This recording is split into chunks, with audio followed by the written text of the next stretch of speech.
I wasn't supposed to hear it. I had only walked back inside to grab my sweater when I heard my son's voice through the kitchen door. "Mom won't need this house much longer," he said with a laugh. "Just put her in a nursing home. Once the house is sold, we'll finally have the money we've been waiting for." I stood there, frozen. In that moment, I realized they weren't waiting for me to live. They were waiting for me to leave. If you've ever wondered how quickly love can disappear when money gets involved, then stay with me. Because what happened next changed my family forever. My name is Margaret Hayes, and for 38 years, the little white house on Maple Street had been my entire world. Every wall held a memory. Every window reminded me of my late husband, Robert. We had painted the living room together, built the back porch with our own hands, planted the oak tree in the front yard the day our son Daniel was born. To everyone else, it was just another old house. To me, it was my life. Robert passed away 5 years earlier after a long battle with heart disease. The silence that followed was unbearable. Still, I refused to leave the house. Not because I was stubborn, but because it was the last place where I still felt close to him. Daniel often told people he worried about me living alone. That sounded kind. What he never told them was that every conversation somehow ended with the same question. "Mom, have you ever thought about selling the house?" At first, I believed he was simply concerned. Then he started bringing real estate brochures. Then he invited agents over without asking me. Then his wife, Karen, began mentioning retirement communities every time she visited. "You'd have friends there. No more yard work. It's safer." I smiled politely every time, and every time I said no. The house wasn't for sale, not while I was alive. That Saturday afternoon, Daniel invited me over for lunch. Karen had cooked my favorite chicken casserole. My 2 grandchildren hugged me the moment I walked through the door. For a while, it actually felt like family again. After lunch, I remembered I'd left my sweater in the dining room. As I walked back down the hallway, I heard voices coming from the kitchen. I wasn't trying to listen. Then I heard my name. Karen sighed. "She's never going to agree." Daniel answered quietly. "She doesn't have to." Karen lowered her voice. "So what's the plan?" Daniel laughed. "We convince her she's too old to live alone. Once she's in a nursing home," he paused, "we can sell the house." Karen asked the question that shattered my heart. "How much do you think it's worth now?" Daniel didn't hesitate. "At least 1.2 million. Then came the sentence I'll never forget. "Mom won't even know what to do with that kind of money anyway." The room spun. I grabbed the hallway wall to keep myself standing. My own son, the little boy I'd stayed awake with through fevers, the teenager I worked 2 jobs to send to college, the man whose wedding I had paid for was calmly planning my future, without me. I quietly picked up my sweater, wiped the tears from my face, walked back into the kitchen, and smiled as though I had heard nothing. Because sometimes, the strongest response isn't immediate anger. Sometimes, it's patience. As Daniel hugged me goodbye, he whispered, "Drive home safely, Mom." I smiled back. "Don't worry, sweetheart. I have a feeling everything's about to change." He smiled, completely unaware that I had already made the biggest decision of my life. That night, I sat alone in Robert's old rocking chair. I looked around the living room, at our wedding photo, at the grandfather clock he'd repaired every Christmas, at the fireplace where we'd spent countless winters. Then I whispered, "Robert, I think it's time."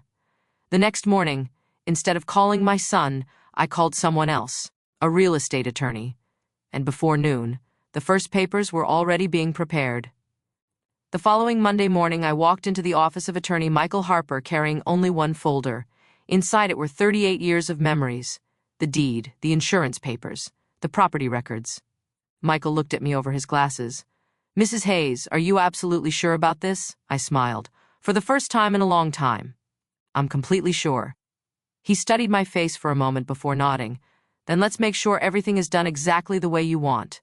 For nearly 2 hours we discussed every detail. The house would be listed quietly, no public open houses, only qualified buyers.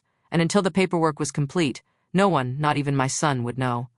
As I signed the first document, my hand trembled, not because I doubted my decision, because I never imagined the home Robert and I built would leave our family this way. But then I remembered Daniel's voice. "Once she's in a nursing home."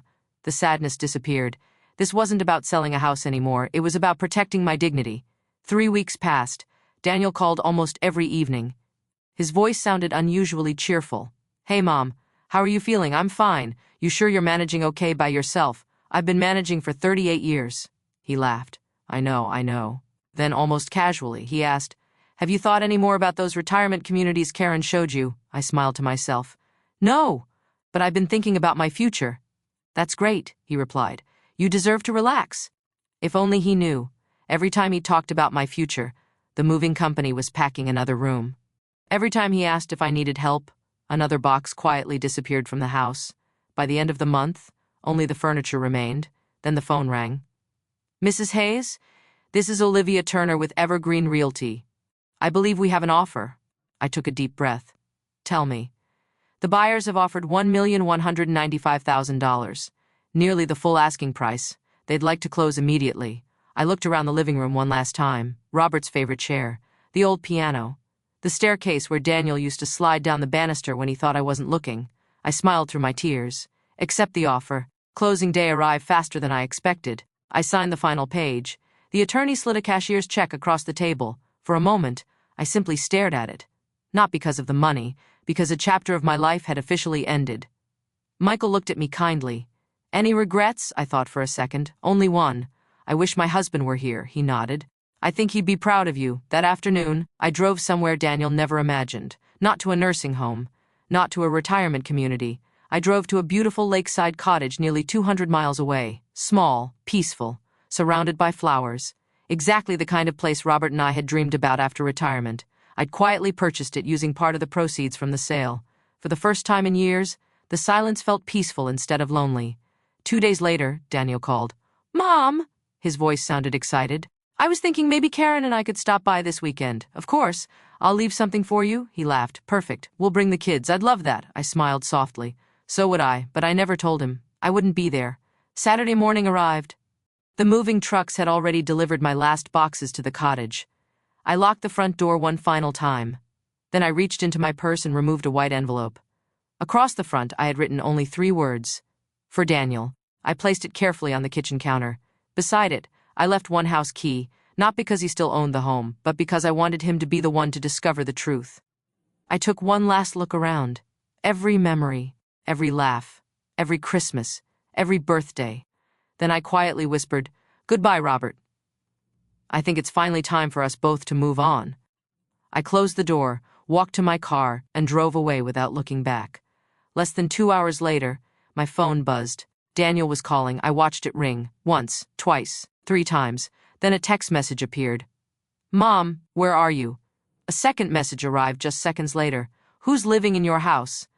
I looked out across the peaceful lake, smiled to myself, and turned my phone face down, because for the first time in my life, my son was about to learn what it felt like to be the one left behind. The first time Daniel called, I let it ring. The second time, I watched his name flash across the screen until it disappeared.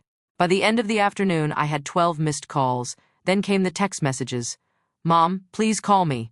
I don't understand what's happening. The new owners said they bought the house weeks ago. Please tell me this is some kind of mistake. I placed the phone on the kitchen table of my little lakeside cottage and walked outside with a cup of coffee. The lake was perfectly still for the first time in years. So was my heart. I wasn't angry anymore. I was simply free. The next morning there was a knock at my front door. When I opened it, Daniel was standing there. He looked exhausted. His shirt was wrinkled. His eyes were red, as if he hadn't slept all night. For a moment, neither of us spoke. Then he quietly asked, Mom, can I come in? I stepped aside. Of course. He walked into the cottage and looked around. It wasn't a mansion. There were no crystal chandeliers, no expensive decorations, just warm wooden floors, sunlight pouring through the windows, and pictures of Robert hanging on the walls. It's beautiful, he whispered. I smiled.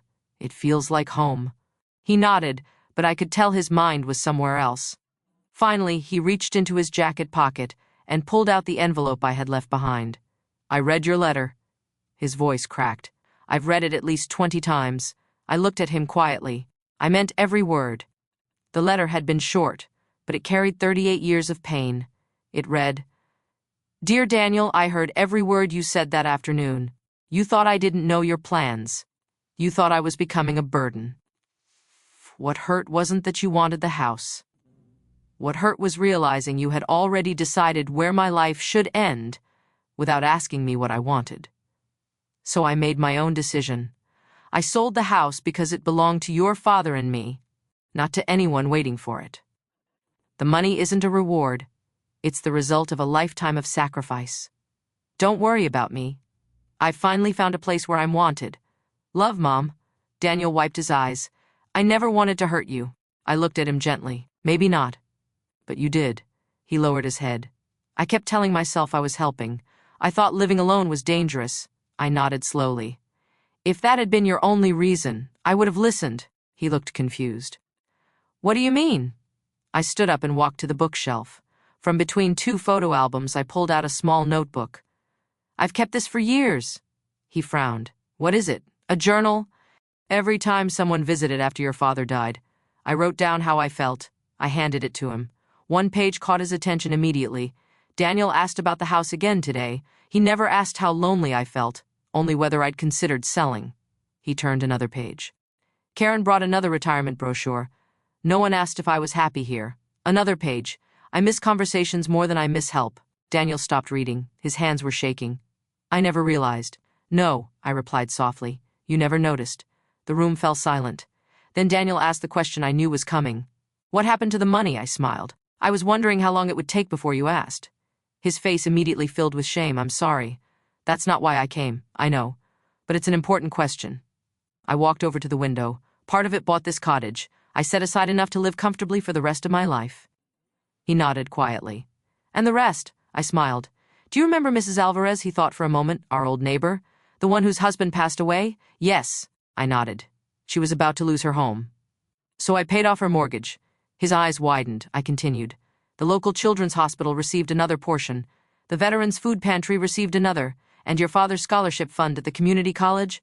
I expanded it. Daniel stared at me. You gave it away? I invested it. In people. The same way your father always taught us. Tears rolled down his face. I've become someone Dad wouldn't recognize. I walked over and gently placed my hand on his shoulder. No, you became someone who forgot what mattered. There's a difference. He broke down crying. I'm so sorry, Mom. I don't expect the house back. I don't expect the money. I don't want to lose you. For the first time since Robert died, I hugged my son. Not because everything was fixed, because healing has to begin somewhere. When we finally stepped apart, I smiled. You know, I've been thinking. He looked up. My new porch has room for a swing. A really nice one. He laughed through his tears. Dad always wanted one. I know. I think it's time we finally build it. A month later, Daniel returned. Not to ask for money. Not to talk about property. He came wearing old blue jeans and work boots. In the back of his truck were wooden boards, tools, and 2 bags of concrete. What are those for? I asked. He smiled. I figured we could build that porch swing together. For the next 2 days, we worked side by side, just like Robert and I had done all those years ago. We laughed, shared stories, made mistakes, started over. And somewhere between the sound of hammers and the smell of fresh-cut wood, my son found his way back. People often think this story is about a house worth $12 million. It isn't. It's about something far more valuable, respect. Because homes can be sold, money can be spent, but trust, once it's broken, takes courage, honesty, and time to rebuild. As I sat beside Daniel on that finished porch swing, watching the sun disappear behind the lake, I realized something my husband had always believed. The greatest inheritance a parent can leave isn't a house. It's the values their children choose to live by. And thankfully, my son finally understood. If this story touched your heart, don't forget to like, subscribe, and share. You never know who might need this reminder today. The end.